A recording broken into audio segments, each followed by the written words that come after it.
우리 앞뒤자로 인사하겠습니다. 사랑합니다. 축복합니다. 인사하겠습니다. 네, 귀한 예배 잘 나오셨습니다. 오늘 본문의 말씀으로 왜 우리를 주목하느냐라는 제목으로 말씀 나누도록 하겠습니다. 여러분, 신앙생활은 여러 가지 참 중요한 것이 많이 있습니다. 그래서 저는 개인적으로 신앙생활은 이 보는 것의 문제다, 저는 이렇게 좀 많이 강조를 합니다. 눈의 문제다라는 것이죠. 우리가 무엇을 보고 어디를 보고 어디에 주목하는가, 여기에 따라서 믿음의 질과 믿음의 깊이가 달라질 수 있다. 우리가 보는 눈을 통해서 어디에 집중하고 살아가느냐가 매우 신앙생활에 중요하다, 좀 그렇게 강조를 많이 합니다. 그럼 지도자의 자질도 마찬가지로 시력의 문제이지요. 한 공동체의 교회의 지도자가 현재를 보느냐, 아니면 과거만 보고 있느냐, 아니면 미래를 보면서 준비하고 있느냐, 어디를 보면서 공동체를 이끌고 가고 있느냐 하는 이 문제도 대단히 중요하다라는 것입니다. 그럼 이 땅을 사랑하는 성도의 문제도 마찬가지죠. 이 땅의 교회는 이 땅의 빛과 소금 등대의 역할을 감당하는 교회입니다. 그러므로 선구자의 역할을 감당하는 곳이 바로 교회죠. 교회가 무엇을 바라보고 사역을 하고 있느냐, 매우 중요하다라는 겁니다. 이런 이야기가 있습니다. 오래전에 러시아가 알래스카 땅을 이제 팔고 싶었던 적이 있습니다. 지금 이제 미국의 땅인데 이 알래스카를 팔 때에 있었던 일화인데요. 러시아 입장에서는 이 알래스카가 너무 좀 보잘것없는 땅이었습니다. 그저 뭐 얼음 땅이었고요, 뭐 별 볼 일 없는 땅이었습니다. 돈의 가치가 그렇게 없었던 땅이다, 이렇게 생각을 했던 것 같습니다. 그런데 아무리 팔려고 해도 이 땅이 팔리지가 않는 겁니다. 사려고 했던 사람이 없던 거죠. 별로 가치 없는 땅이니까요. 그런데 미국이 이 땅을 사게 되는데 특별히 그 당시에 국무장관이었던 슈어드라고 하는 국무장관이 이 알래스카가 가지고 있었던 잠재력을 보았다고 합니다. 이 땅이 위치한 지정학적 위치, 그리고 이 땅 안에 수많은 광물 자원들이 묻혀 있는 이 잠재력을 이 국무장관이 보고 그 당시 대한민국의 10배나 되는 아주 큰 이 알래스카 땅을 단돈 80억, 그 당시 돈 80억, 아파트 한 20채 값 정도로 아주 헐값으로 사게 된 것이죠. 러시아는 그 땅을 그저 얼음 땅, 보잘것없는 땅으로 보았지만, 그러나 미국의 국무장관은 그 땅의 값어치를 제대로 보고 볼 수 있는 안목이 있었기 때문에 이 땅을 살 수 있었다라는 것입니다. 세상 일도 그렇지만 여러분, 신앙생활도 이런 안목이 대단히 중요하다라는 것입니다.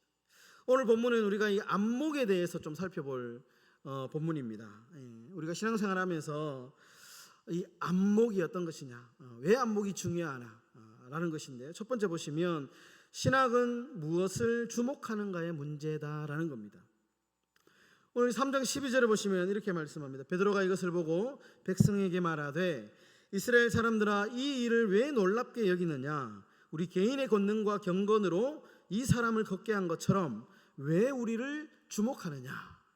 여러분, 많은 사람들이 앞전에 지금 베드로와 요한이 미문 앞에 앉아 있는 안진뱅이를 베드로와 요한이 나사렛 예수 그리스도의 이름으로 일어나 걷게 하는 사건이 있었습니다. 이 일 후에 일어났던 사람들의 다양한 반응을 지금 소개하고 있는데, 많은 사람들이 이 사건을 보고 베드로와 요한을 지금 주목하고 있습니다.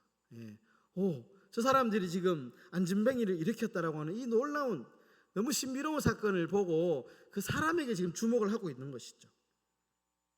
여러분, 사도행전 1장에서 예수님이 하늘로 승천하실 때 장면이 나오는데요, 여기에도 보면 좀 재밌는 장면이 나옵니다.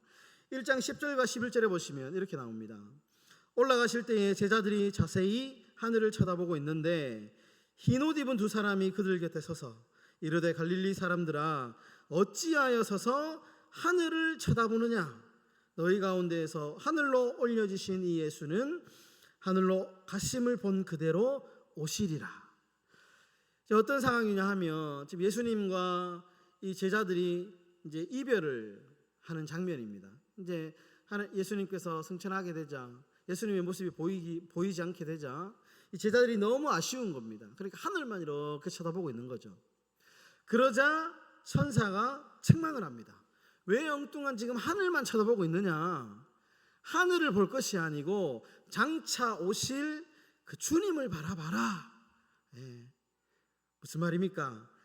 안목, 시선을 바로 잡아라 라는 것이죠. 시선을, 엉뚱한 거, 쓸데없는 거, 거기에 우리의 시선을 빼앗기지 말고, 거기에 우리의 에너지와 힘을, 물질을 쓰지 말고 정말 값진 것에 우리의 시선을 주목해라 라고 하는 말씀입니다.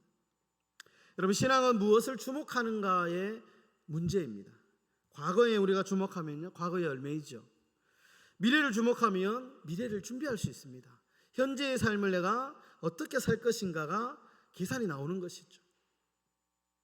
여러분, 특히 우리 기독교 신앙은 말씀에 주목하는 신앙입니다. 우리가 어디에 주목해야 되느냐? 하나님의 살아계신 말씀에 우리의 이 안목을 집중시켜야 됩니다. 여러분, 한때 한국 교회는 말씀에 주목하기보다는 병이 났거나 심리적인 체험에 주목한 적이 있었고 현혹된 적이 있었습니다. 그 결과로 어떤 일이 일어났느냐? 많은 이단들이 생겨났습니다. 그리고 수많은 피해자들이 생겨났고, 가정이 파탄나고, 재정이 파탄나고, 엄청난 부작용들이 심각했습니다. 여러분, 사람은 사물을 볼 때 그냥 보지 않습니다. 우리가 사물을 이렇게 보거나 사람을 볼 때 그냥 보지 않습니다. 모든 사람에게는 다 각자가 끼고 있는 안경이 한 개씩 다 있는데요, 보이지 않는 안경입니다. 이것을 가리켜서 세계관이다 이렇게 얘기합니다. 모든 사람은 다 세계관을 가지고 있습니다. 자신만이 가지고 있는 세계관을 통해서 사람을 바라보고 상황을 바라보고, 그리고 그 안경을 통해서 해석을 합니다. 이것을 세계관이다 이렇게 이야기를 합니다. 그래서 우리가 어떤 세계관을 가지느냐는 너무너무 중요합니다. 이 안경이 왜곡되면, 세계관이 왜곡된 사람은 아무리 세상을 봐도 다 그 시선은 다 왜곡되게 됩니다. 그런데 이 세계관이 건강한 사람은 어떤 상황과 어떤 사람을 본다 할지라도 아주 건강하게 해석하죠. 바르게 볼 수 있다라는 것입니다. 본다는 것이 참으로 중요한데요. 그래서 고대 히브리 사람들은 이 눈이라고 하는 것을 야인이라고 하는 히브리어를 썼습니다. 야인. 이것은 무슨 말이냐면, 이 야인이라고 하는 말은 원천, 눈이라는 말도 있지만 이 야인이라는 말은 원천이다라는 뜻이 있습니다. 무슨 말이냐면, 본다는 것이 곧 우리 생각이 원천이 된다라는 것입니다. 그러니까 잘 보고, 제대로 보고, 반듯하게 봐야지 삐딱하게 보고 편견을 가지고 보면 이 시선이 왜곡되고 우리의 마음에 원천이 될 수 있다는 겁니다. 얼마나 보느냐, 어떻게 보느냐, 무엇을 보느냐, 어디를 보느냐, 이 안목이 매우 매우 중요하다라는 것이죠. 그래서 예수님은 마태복음 6장 22절과 23절에 보는 것 소중함을 이렇게 말씀하십니다. 눈은 몸의 등불이니 그러므로 내 눈이 성하면 온몸이 밝을 것이요, 눈이 나쁘면 온몸이 어두울 것이니 그러므로 내게 있는 빛이 어두우면 그 어두움이 얼마나 하겠느냐. 눈은 몸의 등불이다. 등불이다. 눈이 성하면 온몸이 밝을 것이다 이렇게 말씀하고 있습니다. 여러분, 복음성가 중에 이런 복음성이 있습니다. 사람을 보며 세상을 볼 때 만족함이 없었네. 우리가 사람에게 시선을 자꾸 집중하고 세상에 시선을 집중하면 소망이 없다, 만족이 없다라는 것입니다. 그러면 우리가 무엇을 집중해야 될까? 자연스럽게 두 번째 대지로 넘어가는데요. 두 번째, 우리는 본질에 집중해야 된다. 본질에 집중해야 된다라는 것입니다. 3장 16절의 말씀, 여러분 3장 16절의 말씀 다 함께 한번 읽어보도록 하겠습니다. 3장 16절 다 함께 읽겠습니다. 시작. 그 이름을 믿음으로 그 이름이 너희가 보고 아는 이 사람을 성하게 하였나니 예수로 말미암아 난 믿음이 너희 모든 사람 앞에서 이같이 완전히 낫게 하였느니라. 여러분, 미문 앞에 앉아있던 장애인 안전뱅이를 걷게 한 것은 베드로와 요한의 능력이 아닙니다. 본질이 뭡니까? 예수의 능력이다. 베드로 요한이 아니고 예수가 본질이다. 지금 베드로가 지금 이 현상에 대해서 이야기를 해주고 있습니다. 여러분, 신앙의 본질이 무엇입니까? 신앙의 본질, 내 죄가 용서받았다는 것이죠. 그것이 본질입니다. 나를 위하여 십자가에 죽으시고, 그리고 그 죽으신 예수님이 사흘 만에 부활하셔서 그 예수를 믿음으로 우리가 지옥 가야 될 내가 하나님의 자녀가 되었다는 것, 이것이 신앙생활의 핵심이고 본질입니다. 구원이 본질이죠. 오늘 15절에 베드로가 정확하게 이야기합니다. 생명의 주는 죽였도다. 그러나 하나님이 죽은 자 가운데서 그를 살리셨으니 우리가 이 일의 증인이라. 신앙의 본질이 뭐냐? 구원이 본질이다. 이렇게 이야기를 합니다. 사람에게 주목하지 말고 그 구원을 주신 예수께 집중해라. 여러분, 회개가 본질이죠. 3장 19절에 보시면 이렇게 말씀합니다. 그러므로 너희가 회개하고 돌이켜 너희 죄 없이 함을 받으라. 신앙의 본질이 뭐냐? 우리 구원이 본질이고, 날마다 예수를 믿고 새로운 성품으로, 새로운 언행으로, 새로운 태도로 예수를 닮아가는 그것이 신앙의 본질이다라는 것입니다. 여기에 우리가 집중해야 된다라는 겁니다. 여러분, 본질 되시는 예수를 주목하며 삶의 우선순위가 분명해지죠. 오늘 베드로와 요한의 태도를 보면 알 수 있습니다. 베드로와 요한이 예수님 따라다닐 때는 이 사람들의 우선순위, 목적은 뭐였냐? 한 자리 차지하는 거였습니다. 제자들보다 1등 되고 싶은 것이 이들의 우선순위였죠. 그런데 성령을 받고 예수를 제대로 만난 뒤에 이 사람들의 우선순위가 바뀝니다. 오로지 복음을 전하는 것, 예수의 이름을 전하는 것이 이들의 우선순위가 되었죠. 여러분, 교회는 본질에 주목해야 됩니다. 교회는 본질에 주목하고 열심히 사역해야 됩니다. 그러면 우리가 한눈 팔지 않습니다. 그럴 시간이 없습니다. 여러분, 본질에 주목하고 열심히 사역하는 교회는 다툴 시간, 싸울 시간이 없습니다. 전도하고 구제하고 예수 닮는 일에 집중하면 다른 곳에 비본질적인 것, 에너지를 쏟을 시간이 없습니다. 여러분, 본질 되시는 예수를 주목하면 우리 삶의 해석이 새로워집니다. 오늘 17절의 말씀에 베드로가 이렇게 말씀합니다. 형제들아, 너희가 알지 못하여서 그리하였으며 너희 관리들도 그리한 줄 아노라. 무슨 말이냐 하면 베드로가 이제서야 자신들에게 일어난 일들이 해석되기 시작합니다. 그전에는 도저히 예수님이 십자가를 지고 내가 죽을 것이다 라고 하는 말을 이해를 하지 못했습니다. 내가 자꾸 죽는다 라는 말이 두려워가지고 피했죠. 그런데 예수님께서 이제 부활하시고 승천하시고 성령을 받고 난 뒤에야 자신들에게 일어났던 수많은 사건들이 해석되어지고 이해되기 시작했습니다. 왜 예수님이 고난을 받고, 왜 십자가에서 죽었고, 왜 주님께서 부활하셨고, 그리고 자신들이 그렇게 박해를 받고 고난을 받고 있는지, 자신들에게 일어나는 수많은 지금 일들이 이것 때문에 그렇구나라고 하는 해석이 되어지기 시작했다라는 것입니다. 그리고 모여있는 사람들에게 해석해주고 지금 설명을 해주고 있는 겁니다.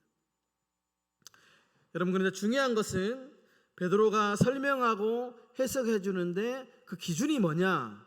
말씀입니다. 베드로가 경험했는 경험으로 지금 이 말씀을 사람들에게 설명하는 게 아니고요, 살아계신 하나님의 말씀으로 자신에게 일어났던 상황들을 해석하고 있습니다. 22절에는 신명기의 말씀을 인용해서 말씀 이야기를 해주고 있고요, 25절에는 창세기의 말씀을 인용하면서 자신들에게 일어난 지금까지의 일들을 설명해주고 있습니다. 여러분, 본질에 주목하는 인생, 삶의 해석이 달라집니다. 말씀으로 해석하고 말씀이 기준이 됩니다. 자신에게 일어나고 있는 모든 상황과 일들이 말씀으로 해석이 가능해지고 이해가 되는 것이죠. 어떤 사람들은 이렇게 얘기합니다. 재수가 없어가지고 어쩌다가 우연히 아닙니다. 여러분, 우리 성도의 삶은 다 말씀으로, 지금 일어나고 있는 수많은 일들이 왜 나에게 일어나고 있는지, 왜 과거에 이러이러한 일들이 일어났던지 여러분 말씀에 집중하면 다 해답이 있습니다. 말씀으로 해석하면 대안이 나오는 것이죠. 내가 이렇게 했기 때문에 이런 일들이 일어났구나. 그러면 내가 이렇게 해야 되겠구나라고 하는 분명한 해답이 말씀 안에 있기 때문에 그렇다라는 것입니다. 본질에 우리가 집중하면 말씀으로 우리의 삶이 해석되는 은혜가 있게 된다라는 것입니다. 여러분, 말씀을 정리합니다. 여러분, 사람을 바라보면 실망합니다. 사람 바라보면 실망합니다. 그런데 예수님 바라보면, 본질을 바라보면 실망하지 않습니다. 실망하지 않고요, 우리의 인생을 해석이 달라집니다. 여러분, 베드로는 고난을 이렇게 해석합니다. 베드로전서 4장 12절과 16절에 보시면, 사랑하는 자들아, 너희는 연단하려고 오는 불시험을 이상한 일 당하는 것 같이 이상히 여기지 말고 오히려 너희가 그리스도의 고난에 참여하는 것으로 즐거워해라. 말씀으로 인생을 해석하면, 말씀으로 고난을 해석하면 그것이 즐거움이 될 수 있다는 것입니다. 말씀으로 보면 원수를 사랑할 수 있고요, 말씀으로 해석하면 나를 공격하고 내 뒷담화를 막 하고 나에게 안 좋은 소리 하고 이런 사람들을 우리가 푹 기도해 줄 수 있습니다. 말씀으로 해석하면 기도할 수 있는 능력이 생기는 거죠. 여러분, 사람과 상황과 환경을 주목하기보다 우리 삶에서 예수를 바라보시기를 바랍니다. 예수를 주목하는 인생 되기를 바랍니다. 그러면 우리가 어떠한 상황 속에서도 참으로 믿음으로 해석하고 믿음으로 살아가는 그런 복된 인생이 되실 수 있습니다. 그러한 삶을 살아가시는 저와 여러분들의 삶이 되시기를 주의 이름으로 축원합니다.